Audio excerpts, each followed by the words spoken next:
Great. Well, let's go ahead and get started. So my name is Stephanie Momwen. I'm the Director of Communications and Sustainability, and I oversee all of our B Corp efforts, and we just underwent recertification, so we'll talk a bit more about that later in the presentation. But this is our second Community Advocacy Board meeting, so some of you might have been at the last one in November, which went really well and was our big kickoff. So we're going to keep hosting these every quarter to focus on different topics. March is B Corp month, so we're talking a bit about the B Corp community this time, and hopefully we'll have another presentation more focused on advocacy at the next meeting. So we're going to go ahead and talk about what the heck is a certified B Corp. Some of you might have seen this logo over here, the little white B with the line underneath on different products or brands, and we're going to get into what that means exactly. So before we get into that, I just wanted to share a quick recap of our last meeting. We really appreciated people taking the time to join and provide their questions and feedback, and we did our best to implement it as quickly as possible. So a couple updates based on the requests that were made at our last Community Advocacy Board meeting are the addition of this little solar farm panel. So we're going to keep working on the design, but just wanted to get it up there before this next meeting. So now whenever you successfully refer someone to Community Solar, you'll see another little solar panel pop up in your farm on your My Solar account. That way you can keep track of your impact as it relates to enrolling other subscribers and your role as a solar advocate. This other update below is an update to our impact metrics. So some people requested that we share metric tons of CO2 rather than sharing the equivalents of trees. So we went ahead and added that in, and we also disclosed the number of kilowatt hours of clean energy that you've had on your account. That way you can go ahead and use the greenhouse gas calculator from the EPA and consider other metrics as well. We also got a lot of requests for referral materials and insights, so we're continuing to work on that, and we'll be able to focus on that a bit more at the next meeting and continue to welcome any suggestions and feedback that you all have. So our agenda today is going to be talking about what it means to be a B Corp, what B Corp month is exactly, why it's important that Neighborhood Sun is a B Corp, and how being a B Corp provides benefit to all of our stakeholders. We had a couple questions in our survey that covered topics outside of that, so we'll also get to those just because we wanted to make sure to address all the questions people shared in the survey. So what is a B Corp exactly? It's a for-profit company, so nonprofits are not eligible, but it's a for-profit company that's using business as a force for good. So it's essentially been verified to meet the highest levels of transparency and accountability by B Lab, which is the nonprofit who does the certifying. So we'll talk a bit more about them in the future, but they essentially developed what we call the B Impact Assessment, which is a module with different questions that cover all the various aspects of your business and its impact on different stakeholders. So you can see below here, these are the categories. You've got governance, and that covers mission, ethics, accountability, and transparency. So do we, have environmental impact and social impact embedded in our mission? The workers section focuses on employees' financial, physical, professional, and social well-being. The customers section focuses again on our mission, ethics, accountability, and transparency as it relates to our customers, as well as where they're located and how we're impacting their communities.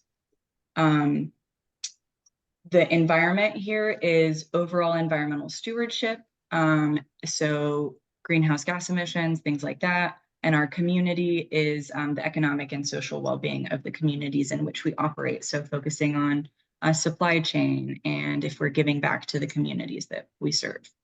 Over here on the left, you can see this chart. So an ordinary business that's not a certified B Corp is typically going to score roughly 50 on average, 50 points on the B Impact Assessment. It's out of 200 points. And a certified B Corp, in order to achieve certification, you have to have a minimum score of 80. Our last certification got us a score of 130.5. So we're, well above the bare minimum. To be a certified B Corp, we have had the highest score in the community solar space. So we're continuously working on that. But being a B Corp really isn't about the number. It's not about the score. It's about putting in the work to evaluate your impact and continuously strive for improvement and accountability. So you might recognize a couple of these B Corps. There are lots of B Corps you might be supporting without even knowing it. Patagonia is one of the most recognizable one. When we think of Patagonia, we think of a responsible business that is focused on, preserving the planet rather than just profiting through fast fashion. So that's kind of the model that a lot of B Corps strive for.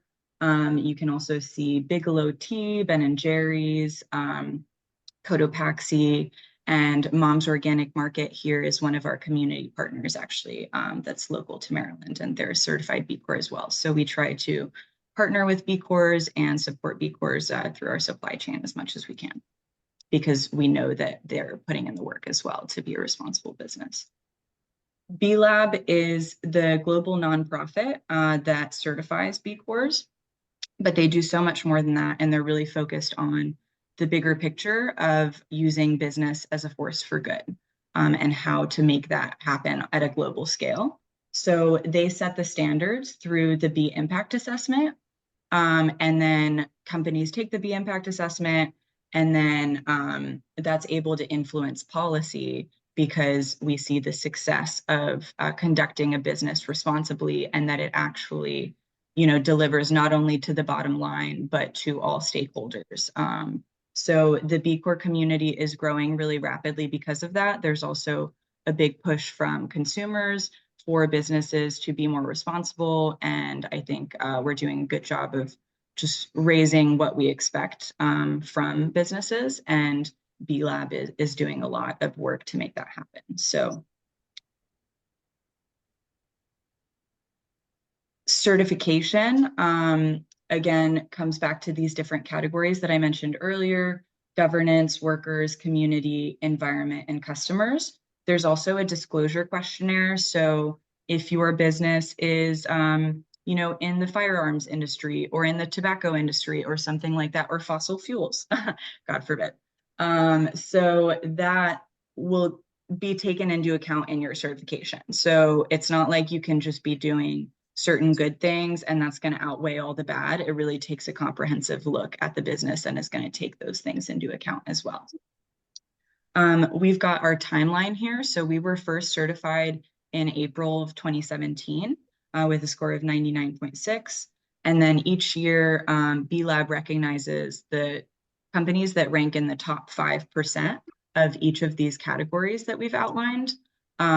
So we were awarded Best for the World in the governance category, meaning we ranked in the top 5% globally in both 2018 and 2019. And then we recertified in 2020 and improved our score by over 30 points.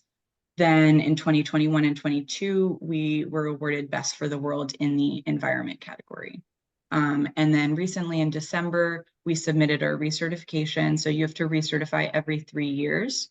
So we just did that, and we're currently undergoing the verification process. So going back and forth with B Lab, sharing documentation so that they can verify our answers. And we will keep you all updated when we get our, official recertification soon.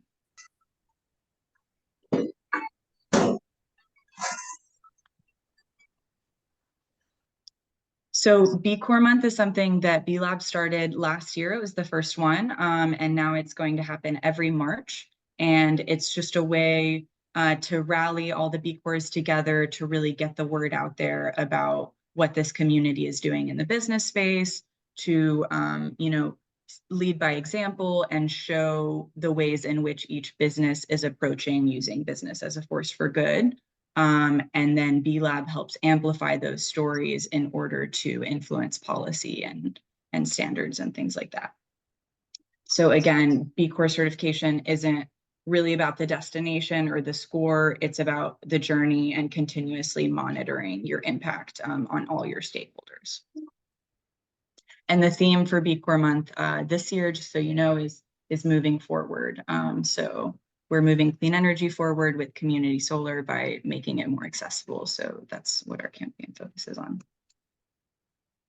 Now I'm going to pass it off to our CEO and founder, Gary Skolnick, to talk a bit about why he decided that Neighborhood Sun should be a B Corp and his background in the space as well. Thanks for joining us, Gary. Yep. Thank you, Stephanie, and thank you, folks. Many familiar names I see on here. It's good to have you on board and supporting us. All right, let's go to the next slide. And just seeing that picture for the first time. So I've been in the clean energy space as either an advocate or an entrepreneur for about close to 25 years now. And when I started working at volunteering, actually in Annapolis, trying to pass legislation in Maryland back in the year 2000, I was advocating for a renewable portfolio standard, which is a bill that requires a certain percent of the state's electricity to come from clean sources. My experience there was pretty eye-opening. It was us, the kind of environmental community and other NGOs up against almost the entire business community. At one point, someone even said it sounds like the entire phone book is against us. And it made me think, like, why are all these businesses opposed to clean energy when so many of them can benefit?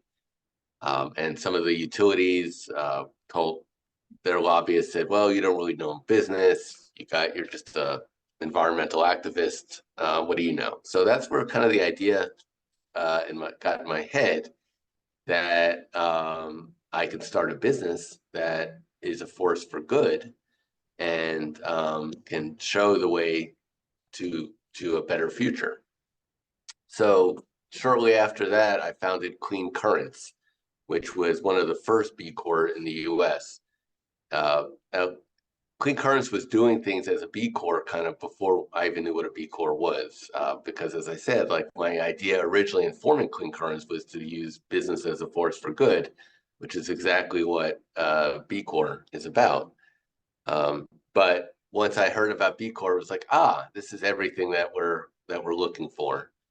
It gave me good examples and best practices of how to improve my business, things I hadn't even considered. Obviously, we were doing very well in the environmental space, but there was also a lot of other considerations, as Stephanie talked about: governance, transparency, community. And so I got to learn a lot about the way a highly effective and I would say ethical business can be run. And it's my belief that if we're going to see change in this country, and we have seen a lot of change over the last 25 years, a lot of incredible positive things have happened. Business needs to be part of that. We can't force business into this without also showing that there's a market for this. And I believe there is a market for clean energy. And so that was another reason why I wanted to be in business and not as a nonprofit. So B Corp kind of combines the best of all worlds. In some ways you could say it's a combination of being a nonprofit, mission-oriented entity with being a for-profit business.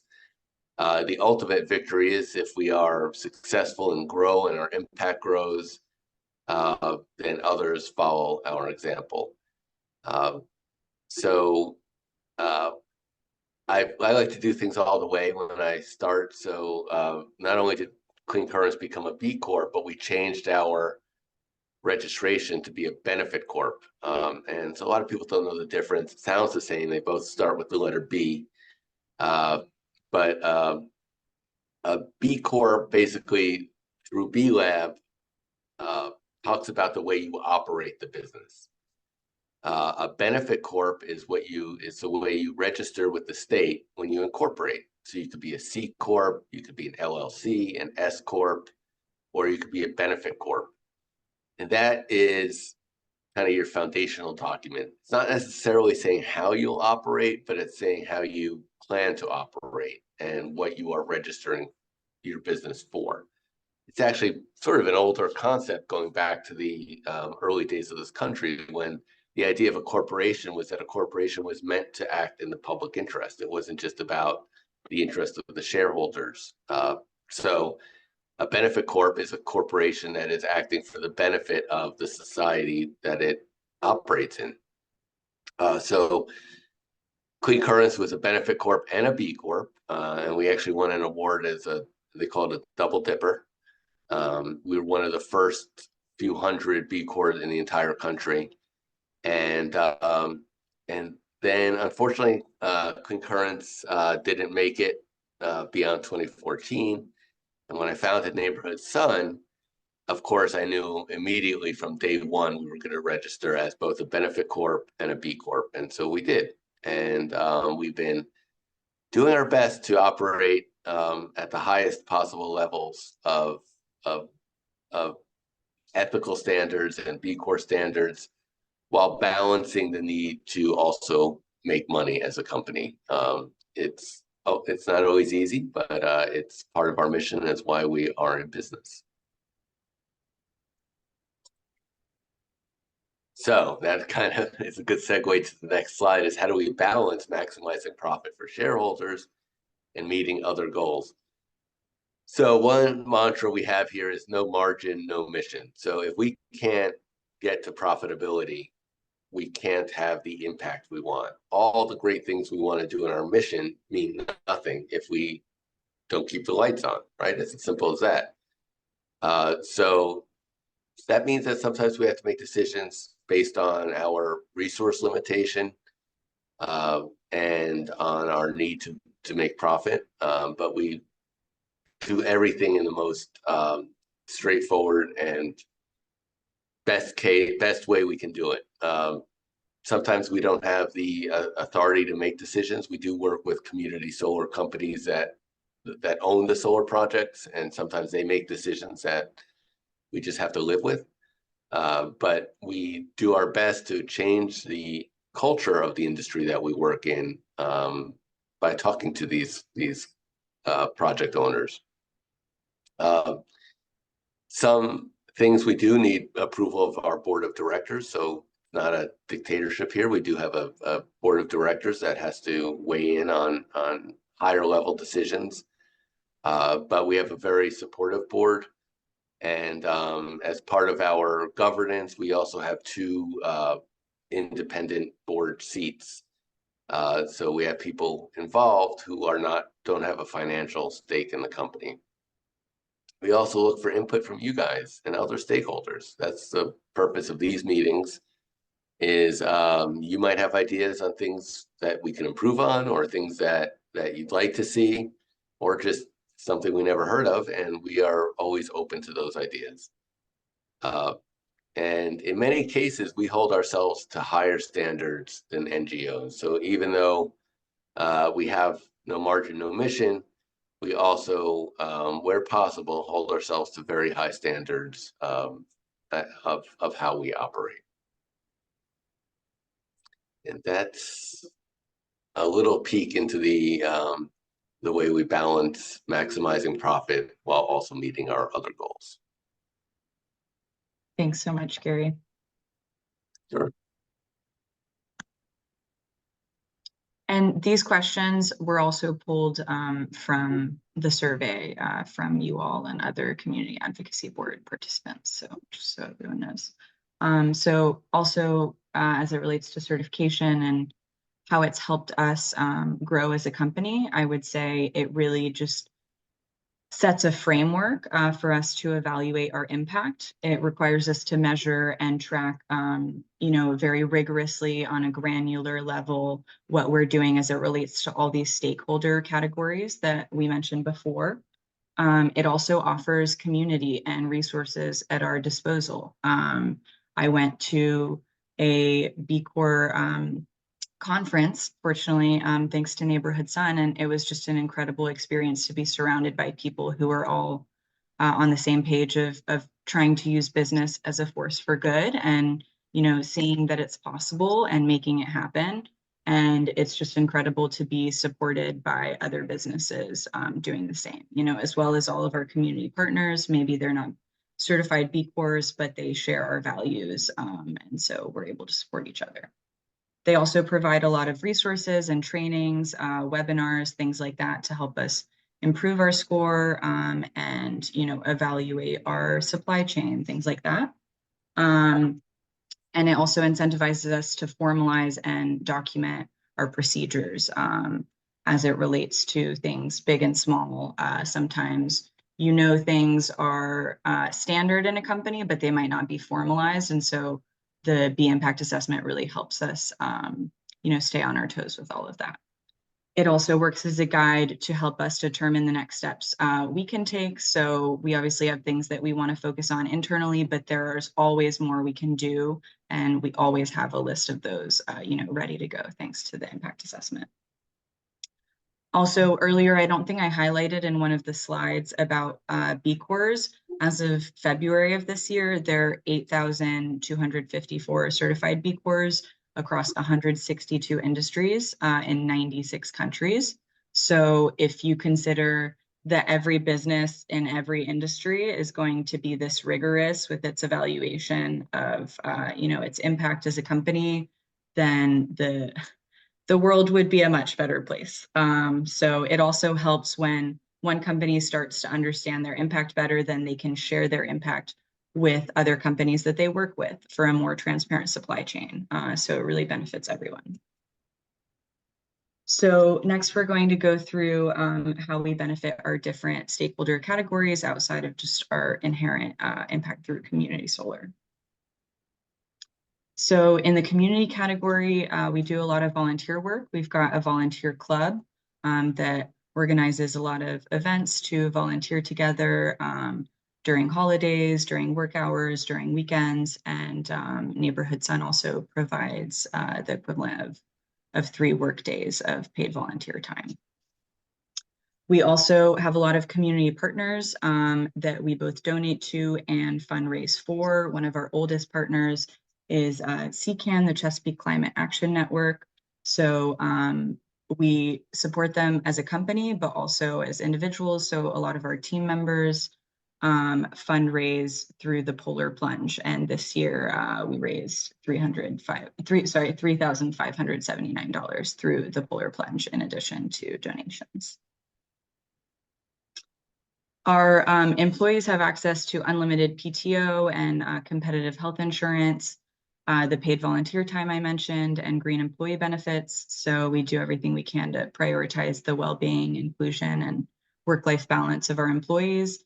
In our latest Justice, Equity, Diversity, and Inclusion survey that we conducted for last year's sort of employee group, that 90% of our employees agree they can be their authentic selves at work.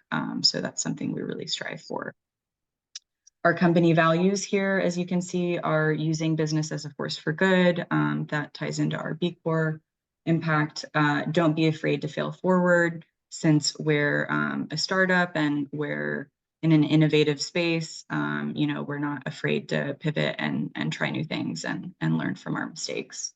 We focus on creating more community, not more consumers. So fortunately, we're not selling a product. We're really focused on, you know, gathering stakeholders in a community to help accelerate the clean energy transition. Oh, I'm sorry. And then empowering people by protecting the planet. We really are focused on environmental justice as well, and addressing the fact that, you know, historically, the communities that have contributed the least to climate change are suffering the most from its health and financial impacts today. And our final value is, remember, we're all in this together. So whether that's a member of our team sharing a recipe with a subscriber, or, you know, our team going out to play trivia together, we try to maintain the humanity and, you know, prioritize the humanity in every interaction and make sure that we're focused on people and not panels. When it comes to our environmental impact, we have many partners, community partners, but most of them are environmentally focused. Again, mentioning CCAN, which is a lobbyist group focused on environmental issues in Maryland, as well as other organizations that might be socially impact focused. Making solar accessible is a huge part of our environmental impact because there will be no clean energy transition if the majority of people are left out of it. So we do a lot to make clean energy more equitable and accessible.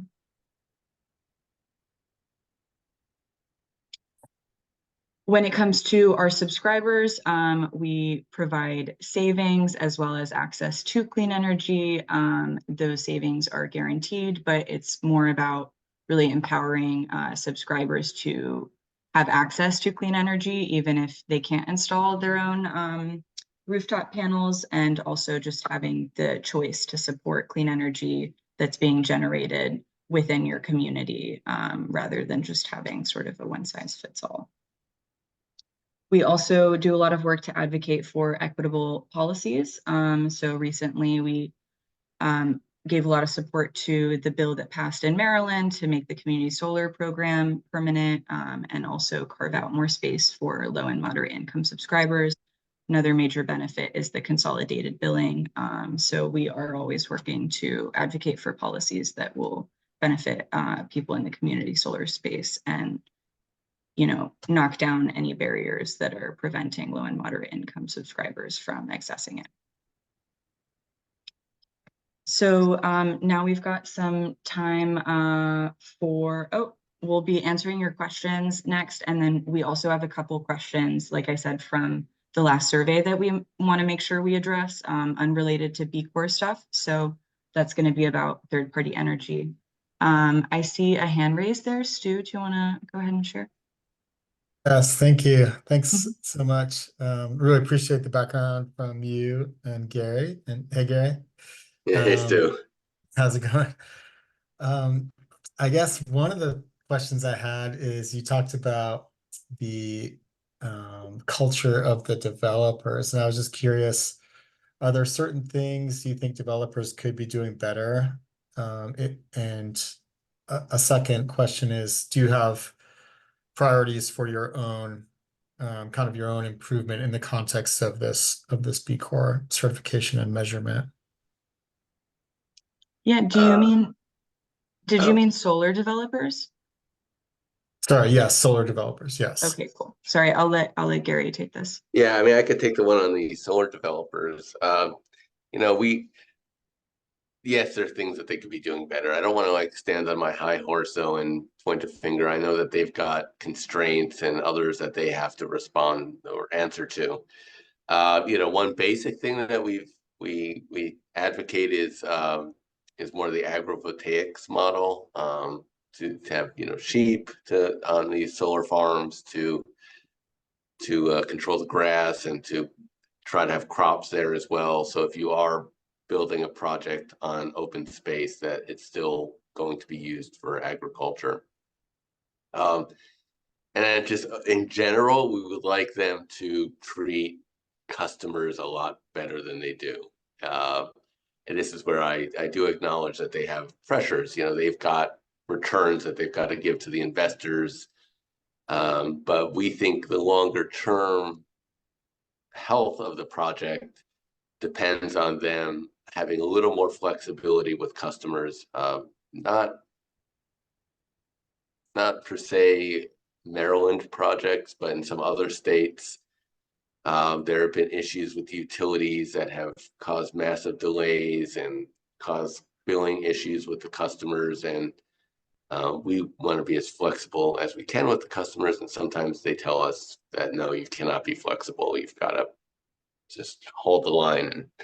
And that is unfortunate. And those are some of the, there's other issues as well, but I would say that's the one that comes to the mind the most.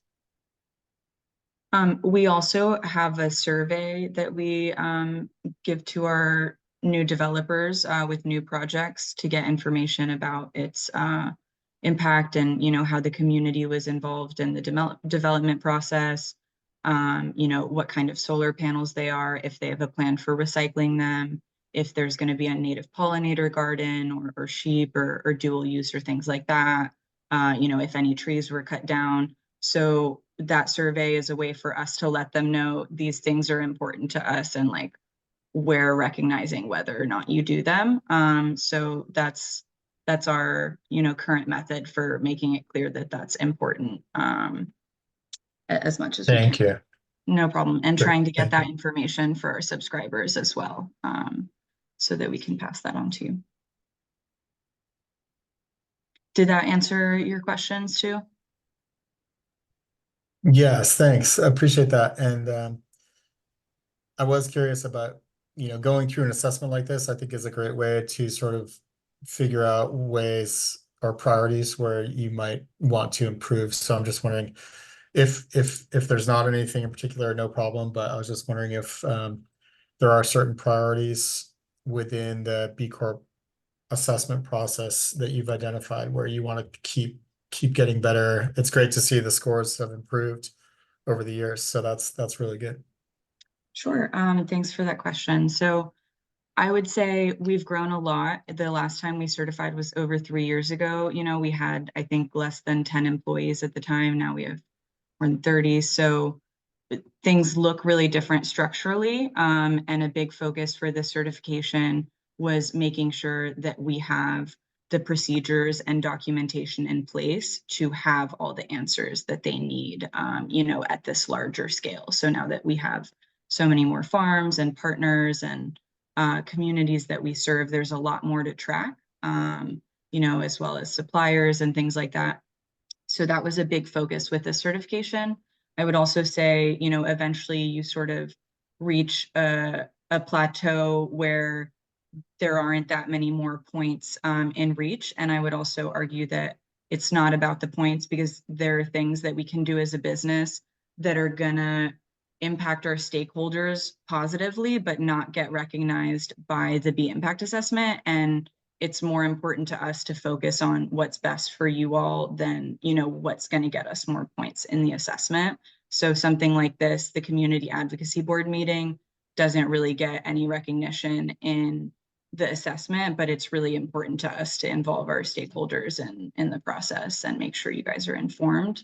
So that's what I would say about that. A big goal in the future is just going to be evaluating our emissions better as it relates to, us having remote employees as well as employees in the office and things like that. So just continuing to track things so that we can share them with you all. Awesome. Thank you. No problem. Thanks for the question. If there are no other questions for now, I can move on to just answer the rest of those survey questions. I don't see any of the other hands raised, but just want to make sure. I can't see the chat right now, so. Chat has been fairly quiet. Okay, cool. Thanks, Zach. Yep. So I'm going to let, great timing, my wonderful colleague, Zach Perkins, cover these next few slides to address the questions that subscribers submitted in our previous survey about what you'd like to hear us talk about in this meeting. All right. So one of the questions that we got a couple of different times, a couple of different versions of the question, was trying to figure out the difference between us and a third-party energy company.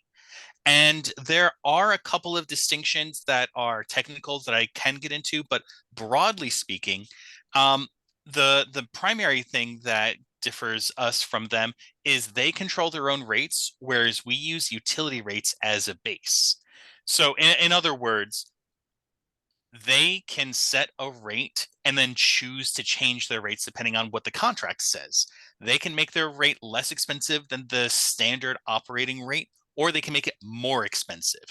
But because we use the utility rates, yeah, that means that ours technically fluctuate too, but it will always be, and this is the second point, a guaranteed discount. So no matter what the rates happen to be for the utility company, if you're locked in at 5% discount, if you're locked in at 10% discount, or if because of income qualifications you get even more, it will always be that. So I don't know about you guys, but over here in Pepco, I've seen my rates go up in the past year.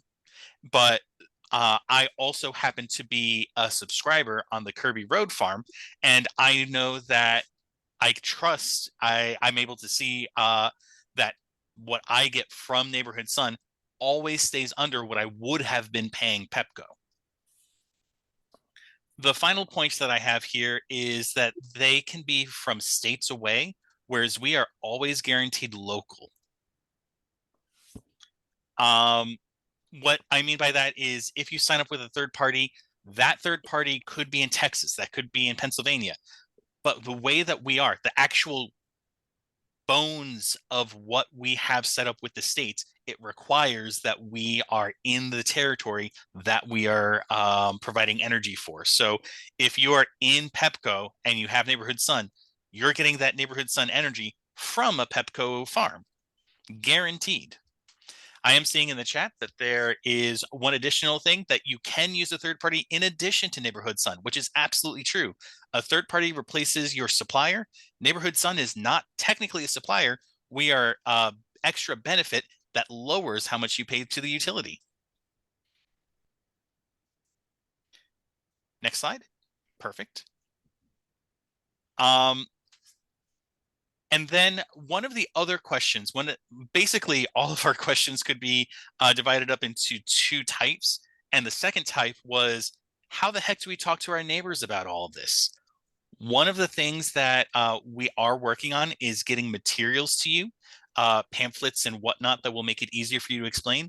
But to give you a little coaching on how to frame it, this is what I do when I'm on the phone with a customer and they're asking, hey, I signed up for this a few months ago and I just got my first bill.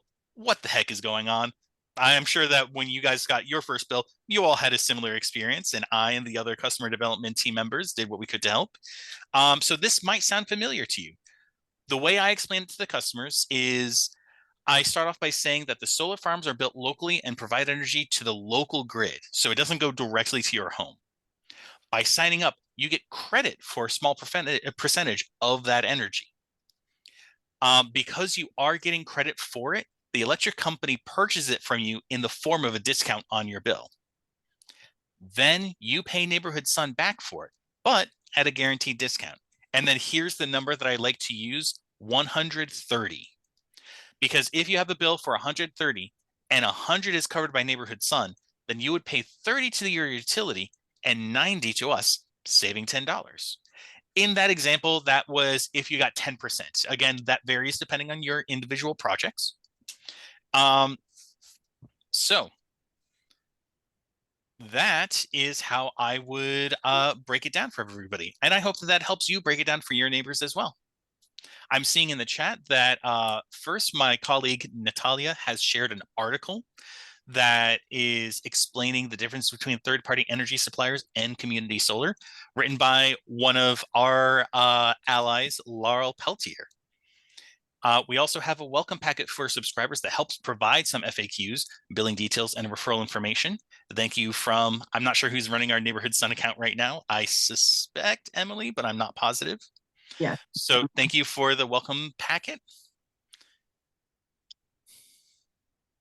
Yeah, so if you click those links that Emily just shared, those are just some resources that we currently have available for you to refer people. So there's a landing page for solar advocates where you can put in someone's information and we'll reach out to them, and then you'll get referral credit if they enroll. So you'll see a little solar farm pop up once they enroll. And there's also a welcome packet for new subscribers that has some information about referring. And like I said, we're going to keep working on getting some materials to you and are open to any suggestions for things that would be useful in your advocacy endeavors, because we really appreciate you all, being advocates on our behalf and trying to grow community solar as a whole. So thank you so much, Zach, for talking about those two topics. I hope that was informative for everyone, and I'm sure we'll keep getting questions about them, so we'll probably discuss it again in future meetings. At this point, I'm hoping to administer a quick poll. I've never done it before in Zoom, so we will see how it goes. No pressure if it doesn't work out, but it just has 3 quick questions. So I'm going to go ahead and launch it. Is anyone seeing it on their screen? I am, but I do want to clarify because I know that we have staff in here as well. Would you like staff to fill out this survey, or would you like staff to abstain? No, let's let staff abstain, please. Thank you for pointing that out, Zach. Yeah. So the goal of this was just to figure out who attended, who was at our last meeting, and whether or not you came into this meeting sort of understanding what a B Corp is.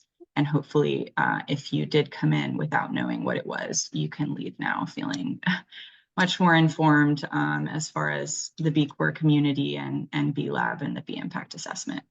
Okay, I don't think the poll is working, so I'm going to go ahead and end it. Thank you for trying. And we will move on to open the floor for questions.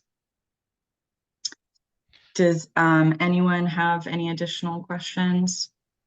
I do want to make sure, because it was in the chat during my presentation, Stu had a thought for an impact metric giving focus on LMI. If we have an idea of a share of LMI in customers or growth of LMI customer base, that could be really helpful. Yes, thank you so much for sharing that, Zach.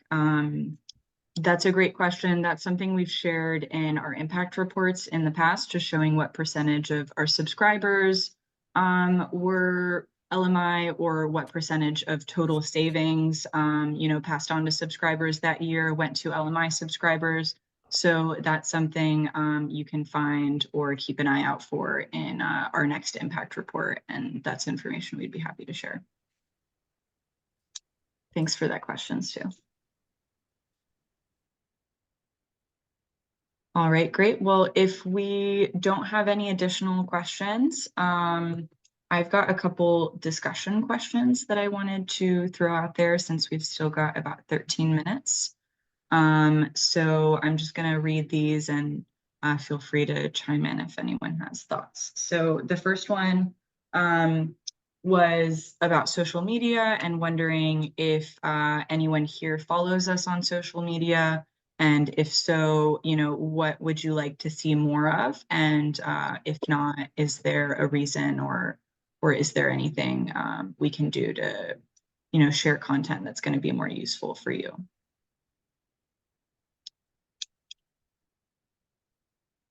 So do we have any social media followers here? Can you maybe raise your hand or throw out an emoji?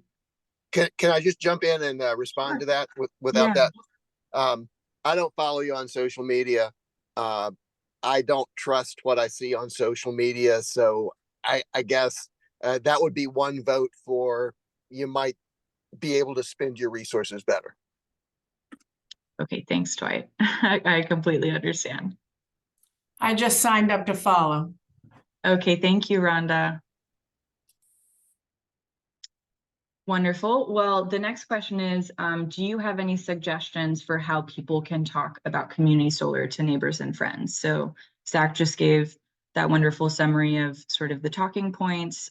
We shared some resources that are currently available, and we're going to keep working on new ones. So we just wanted to open the floor in case you all have suggestions for things that would be really useful in your advocacy efforts.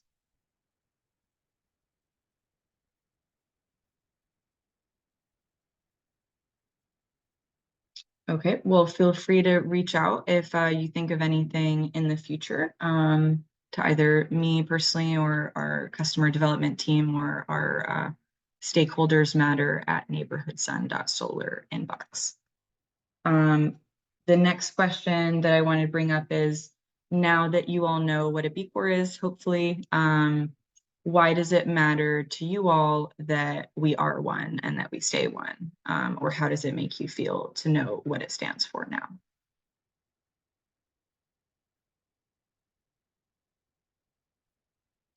feel free to just speak up or share any thoughts in the chat if you have anything to share.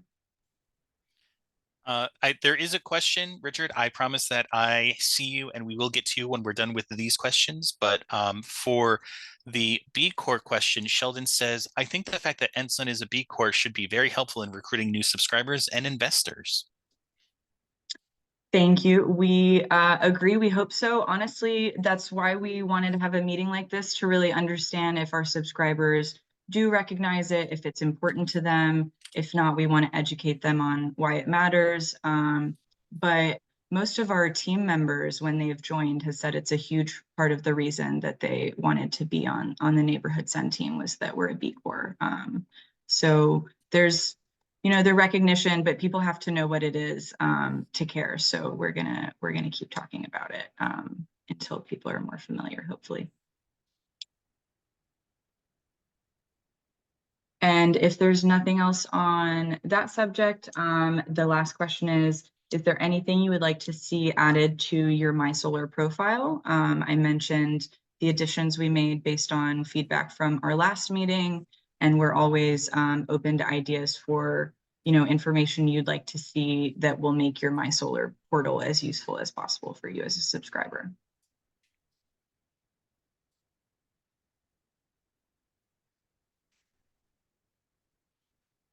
And if no one has any thoughts on that, I'm sorry, I still can't see. Oh, I can see the chat actually.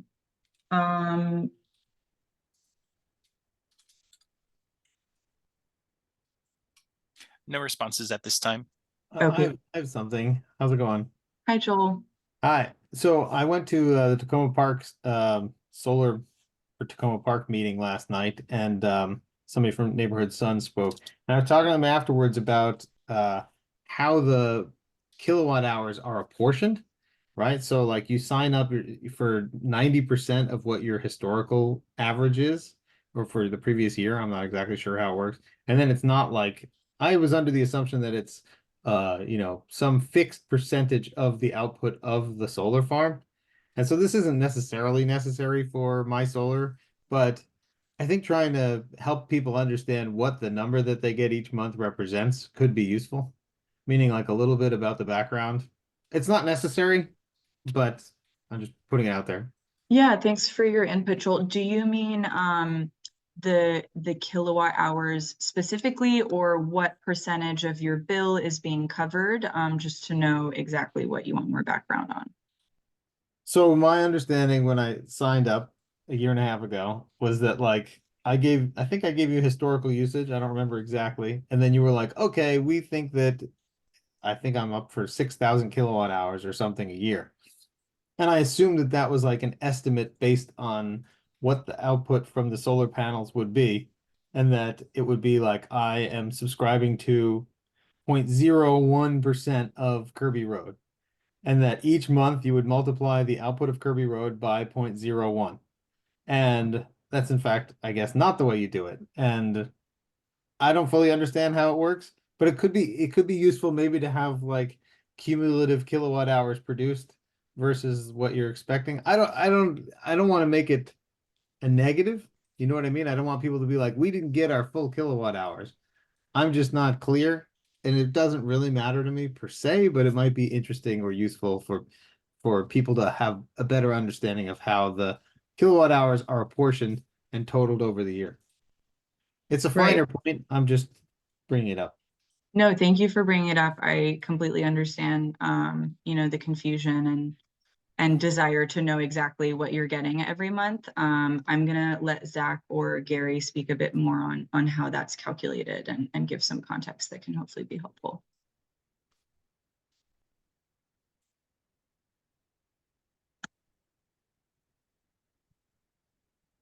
Zach, are you able to talk a bit more about that? Sorry, I'm keeping up with the notes and I actually missed part of the question. I'm so sorry. I'm a terrible note taker, apparently. No, thank you so much for taking the notes. So Joel was just saying that when he signed up, he thought that he was getting a fixed percentage of the farm's output every month. So I was just hoping you could talk a bit more about the allocation and why it fluctuates and why it's not going to be the same percentage every month. Well, so technically the percentage is the same, but it's if you get 1/8 of a pie, but one day you get a small pie and the next day you get a large pie, that 1/8 is going to be more pie, right? It's the same thing with the solar energy. So when we give you, let's say it's something like 0.15, 0.15 percent of the output. That 0.15% in a snowy, cloudy, dreary month like December is going to be a small slice of pie. But that same 0.15% in the summertime, in August, are you kidding me? That'll be huge. So that's why it fluctuates, is the actual amount of solar that is being produced. So, okay, yeah, that's how I thought, or maybe even think it works. But last night I was talking to Janani about maybe it doesn't work that way, that you try and allocate the out. So again, I'm pretty sure that when I signed up, I was like, my usage is 6,000 kilowatt hours, let's say, a year. And you were like, okay, we'll cover 90% of that. Yep. And then over the course of the year, it's plus or minus, I get it, they're solar panels. But what you're saying is that I do in fact have, for example, 0.15% of the solar array. And Now, that you just multiply the output by that every month, and that's what you get. That's it. there is some fluctuation that occurs. Let's say that some people move, and so we still need to give out 100% of the solar farm. So let's say that I move and I'm no longer, because you and I shared the same farm. We're both Kirby Roads. Hey, what's up? So I move.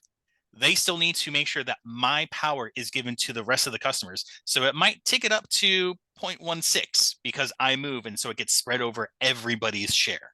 So it does fluctuate in that sense, but it's such a small fluctuation that it doesn't usually make an impact. Now, if there's a major exodus, if we've got like 20 people that move in a month, yeah, you might see a change. But we do also backfill, which is where we get people added on. So I want to be clear that it is technically true that there's fluctuations, but they are rare and most of the time will not be noticeable. Okay, that's fine. Again, I don't know that it's beneficial to put the cumulative kilowatt hours over the course of a year relative to what the output was supposed to be. I think that's probably just going to be a negative, but I was just curious. All right. Well, you will be able to see at least the cumulative kilowatt hours like I showed with the impact metrics. So just since you've been a subscriber, how many kilowatt hours of clean energy you've been allocated. But that's not on the monthly basis. Okay, thanks for the question, Joel. Does anyone else have any questions? We're coming up on just a couple minutes here. I do need to jump at one, but there were some additional questions. Richard specifically asks, can you recommend an organization who can help me get EV chargers into my large condo community in Baltimore? And then included some contact information. And Stu also had a question. There are so many credits for laws from laws like IRA. I'm curious about how these may be affecting community solar. So I do need to jump, but I wanted to make sure that those questions from the chat got thrown out there so that people could answer. Okay, thank you so much, Zach. Gary, are you still with us, or is that Emily on the other neighborhood son? That is me. I believe Gary as well had to jump. Okay, awesome.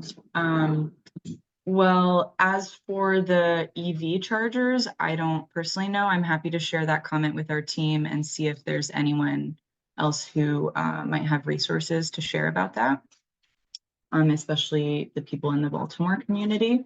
So I'm not sure if Zach is still on, but Emily, would you mind just copying the meeting chat so we can make sure to address all those? Yep, got him already.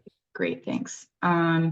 And as for the IRA, there are plenty of articles we can share, and I know Gary can speak more on that. I would say the biggest difference that I'm familiar with is the carve-outs for more of the energy being allocated to low and moderate income subscribers, and making sure that that's reserved. You know, a reserved part of each project is going to be designated for low and moderate income subscribers.